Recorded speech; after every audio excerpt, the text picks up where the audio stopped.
Joining us on the program now is public theologian Dr Craig Heilmann. Craig, kia ora. Thanks for your time today. Good morning, Andrew. It's always the highlight of my week talking to you, mate. Wow, how are you? Too nice. Hey, firstly, it was a bit of a shock to me that they're making this decision in the UK. I mean, there's an issue that's been kicked around in different parts of the world over the years, but why now and why this decision? Any theories? Oh, I've got an obvious one. Politicians love power.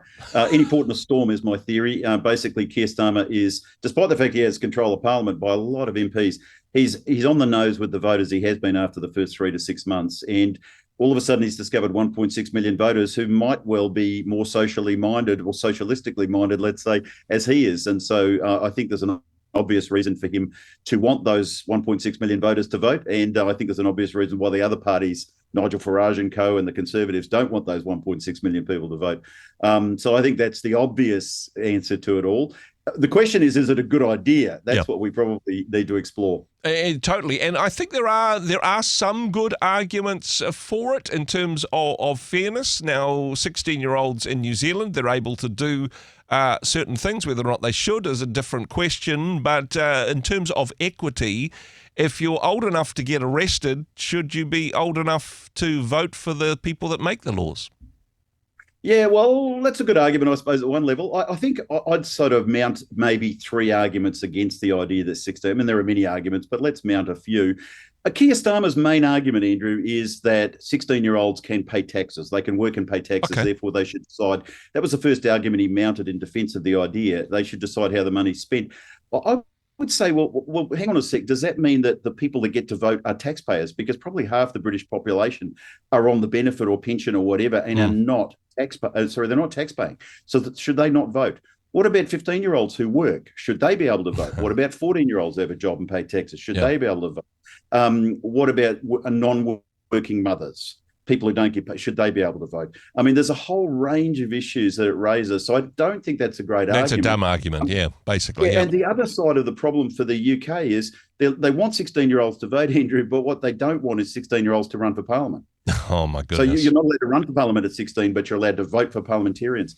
It seems to me that's not equality. No, certainly. One of the arguments, and you made this point, actually, that Keir Starmer, left of centre government, some would say quite a bit left of centre, but we won't go into the definitions. Younger people tend to vote left of centre rather than right of centre, of course. Meanwhile, here in New Zealand, we have a right of centre coalition, and it seems like, votes for 16-year-olds in New Zealand has been ruled out for that exact reason. They wouldn't bring that in because 16-year-olds won't vote for them, so they'd be shooting themselves in the foot. Honestly, Craig, either it's the right thing to do or it isn't the right thing to do, regardless of whether or not there's votes in it for you. But maybe that's not the way politicians think. No, I'm sure they don't think like that anymore at all. They're not thinking about democracy. And by the way, look, when we say 16-year-olds, there's a lot of different 16-year-olds. For example, there are boys and girls. Not every boy brain at 16 matches a girl brain at 16. Girls, on average, are far more mature at 16 than boys are. So we know that male and female brains are not equal at 16. So should we just let the female ones vote at 16? I think this thing is I tell you what, I can think of one good argument, and it's not really a good argument, but let's give it a shot. My best argument for why 16-year-olds should vote. We live in a Peter Pan society where most adults today are not asked to grow up anymore. We're allowed to be children for our lifetime. So we already allow children to vote. So we should let 16-year-olds vote. And by children, I mean adults who never grew up. We allow those people to vote. So maybe we should lower it to 16. But then why not 14 and why not 12? Where's the line? Exactly. So that's my problem with it. I suppose the other aspect of this is there has been, perhaps more so in New Zealand and in the UK than in Australia, you guys have got a reasonably good voter turnout. But if we make it interesting, if we say, hey, let's make sure that we bring education in terms of civic duties and that as part of our education system. If it is seen to be a right and a privilege for young people, might this just increase the level of civic engagement by our young people, or am I being naively optimistic, Craig? I think, unfortunately, we have to trust politicians with the training in that direction. And the problem is the people that we elect. So let's give 16-year-olds a vote and let them elect the government. That government's going to turn around and tell us what the education system should look like. Yep. So if the government says, look, it's really important everybody get on green issues, that's what's going to go straight into the education system. So whatever you think you need to feed the voters to get them to vote for you, there's going to get funneled straight into our education system. Now, you and I backing up the truck would say, hey, there's a role for education, a good education, irrespective of which political party you ended up voting for. I mean, if we had a good civics, it really wouldn't matter which party you voted for in terms of the education you got. Honestly, that's part of the problem. And we were talking about this a little bit earlier in the program, actually, when you have a change of government and the education policy flip-flops between one side and the other, that's not good for long-term educational outcomes anyway. And, hey, maybe if 16-year-olds could vote, that's going to get even worse, more exaggerated, perhaps.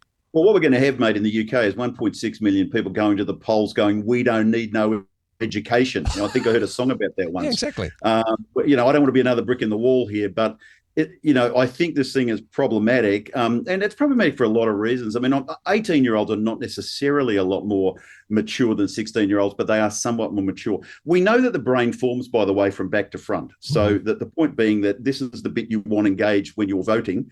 You don't want to vote on emotion. You want to think about who's getting elected because they control the levers of power. And by the way, they can decide whether you go off to fight in the Ukraine and die as well. So you really want to make a careful choice here.